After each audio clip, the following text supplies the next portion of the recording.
Hello, today I read from the book of 2 Samuel, the chapter 10.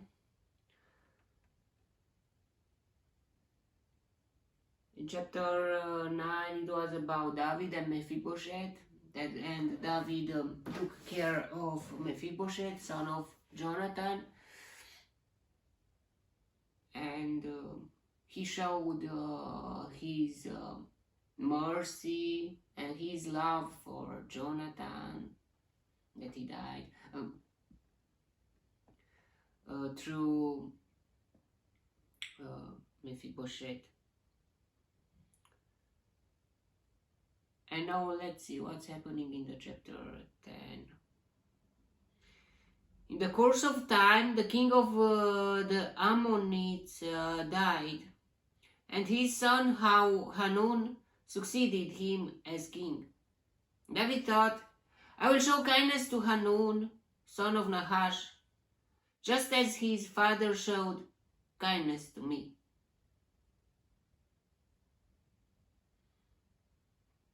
So David sent a delegation to express his sympathy to Hanun concerning his father. When David's men came to the land of the Ammonites, the Ammonite nobles said to Hanun their lord, do you think David is honoring your father by sending men to you to express sympathy? Hasn't David sent them to you to explore the city and spy it out and overthrow it? So Hanun seized David's men, shaved off half of each man's beard, cut off their garments in the middle and the buttocks, and sent them away. Whoa. Why he believed in his people? Why he didn't verify it? You cannot be like that. If someone says something, oh, do you think he wants something bad, you must test at first. Is it true?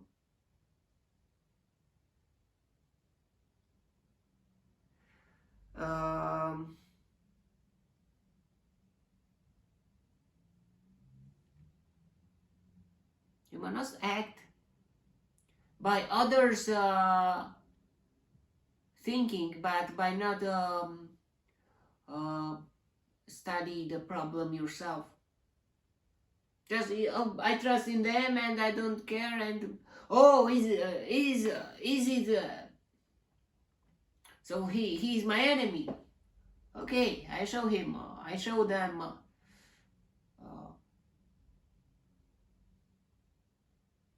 With whom they are dealing, or something like that. And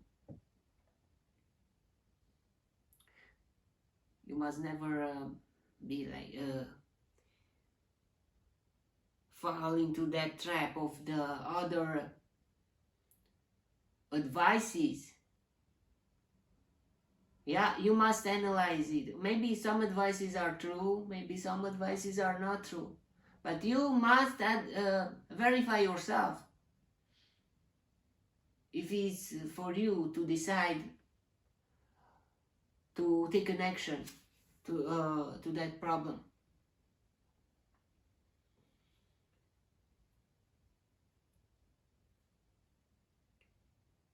When David was told about this, he sent messengers to meet the men, for they were greatly humiliated. The king said, stay at Jericho till your beards have grown, and then come back. Why he's not thinking twice about his action, this king of Ammonites? If I do this, what will happen with my empire? Why to put in danger my empire and to make an enemy?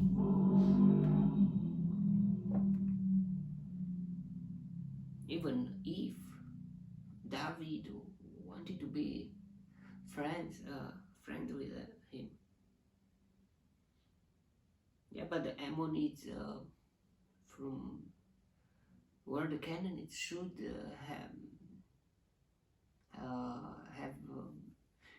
they should die, they should be destroyed. They are on the blacklist.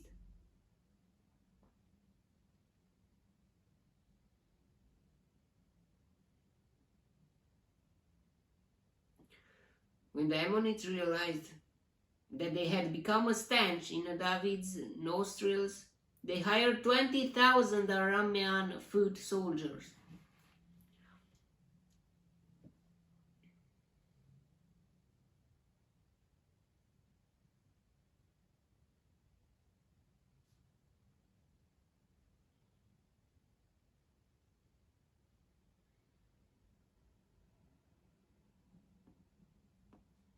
Mm. 20,000 men. Aramean.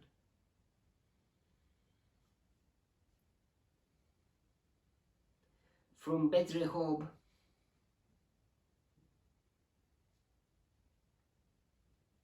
and Zoba, as well as the king of Maacah,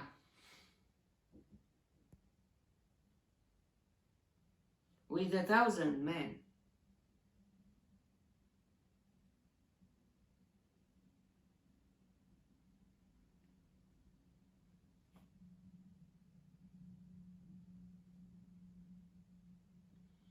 And also 12,000 men from Tob.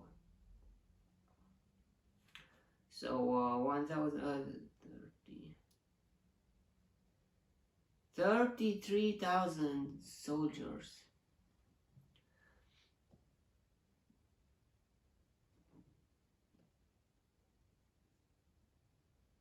Not 30, 43,000 soldiers.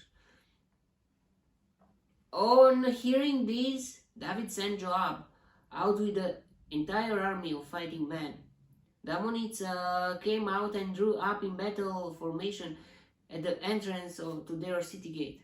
So they were very weird. I mean, they thought, oh, now we made angry David.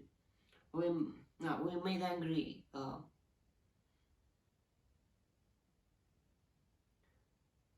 and now we must start fighting. Yeah, but stop. Why? Maybe David, I think he didn't accept what they did, but still. The Ammonites came out and drew in battle formation and at the entrance to their city gate, while the Arameans of Zoba and Rehob and the men of Tob and Maacah were by themselves in the open country. Joab saw that there were battle lines in front of him and behind him, so he selected some of the best troops in Israel and deployed them against the Arameans. He put the rest of the men under the command of Abishai, his brother, and deployed them against the Ammonites. Joab said, "If the Arameans are too strong for me, then you are to come to my rescue.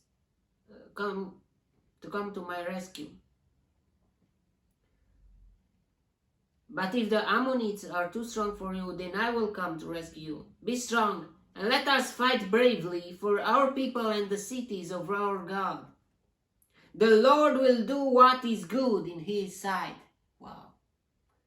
We must recognize God. Always.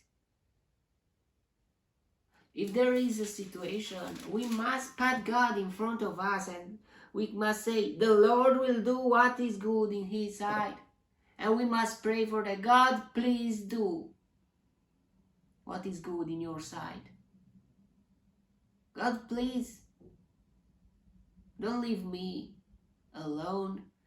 Please work. Then Joab and the troops with him advanced to fight the Arameans, and they fled before him. When the Ammonites saw that the Arameans were fleeing,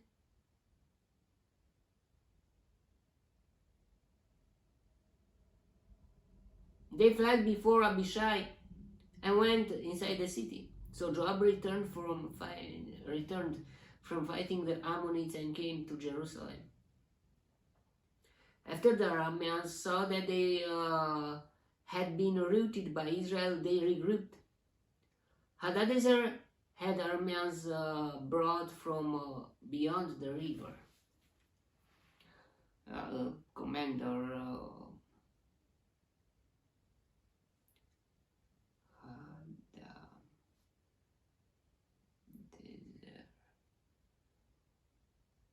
they went to Helam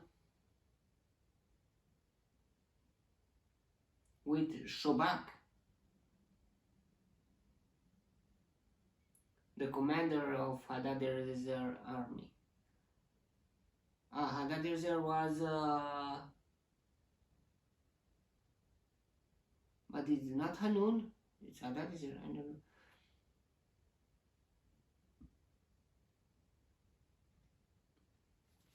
Commander of Hadadezer's army leading them. When David was told of this, he gathered all Israel, crossed the Jordan,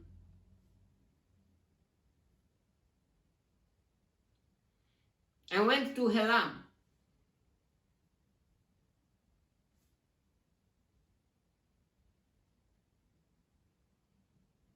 So it's not Joab or Abishai, but it's David with his army. The Arameans formed their battle lines to meet David and fought against him. But they fled before Israel, and David killed 700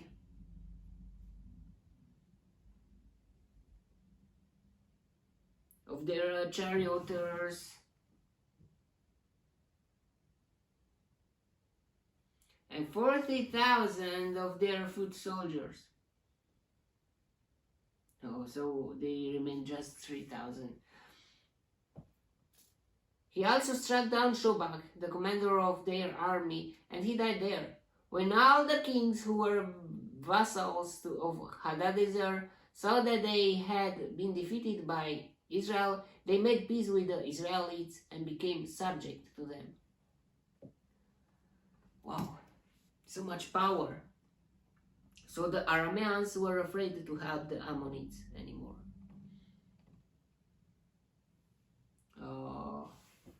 Now we see what is happening. So Arameans were with Hadadezer, and Ammonites were with Hanun.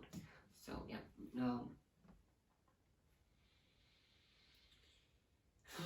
That was the chapter. I like what Job said.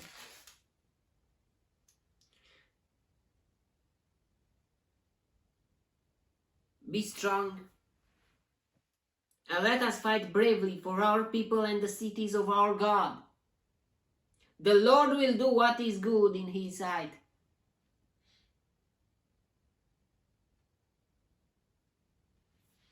We must be okay with God. And God, if we are with God, God will be with us.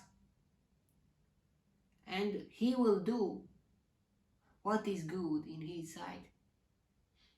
He didn't say, Job didn't say, and God will help us, and God will destroy our enemies. But he is saying, and God, the Lord will do what is good in His sight. We must do that, say that. We must recognize God. Maybe we think like that in a way or in another way, but we must pray like here. The Lord will do what is good in His sight.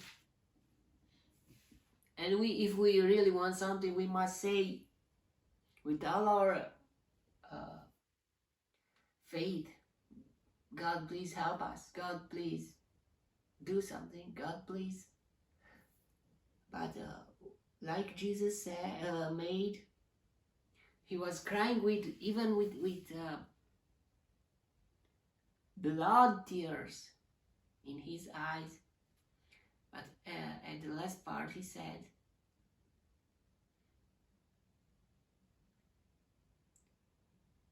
God, make your wish, or something like that. I want this, and you know that I want this. I mean, I don't want to die. I'm not a big,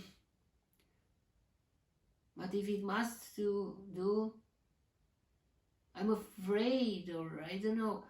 But if I must do that, I'm afraid to be afraid. I mean, I'm a human. He was, Jesus Christ was God in human form, and he was born as human too, and Jesus Christ, and yeah,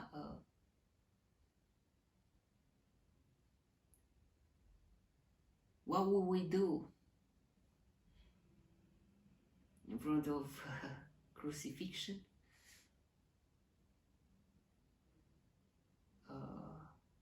Yeah, but that is another subject. But here,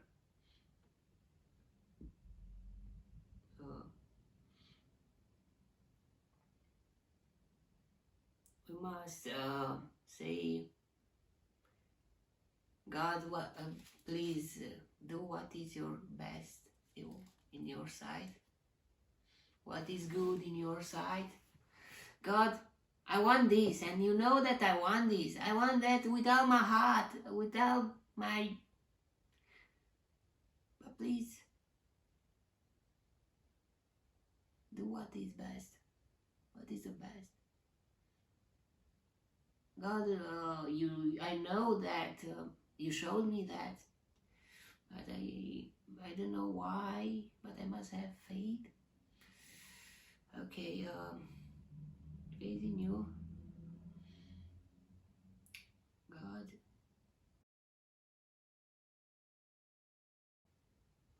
Okay, that was the chapter. May the God bless me, protect me, and delight me in the next chapter too. And if you want to listen me there too, God bless you all, and goodbye.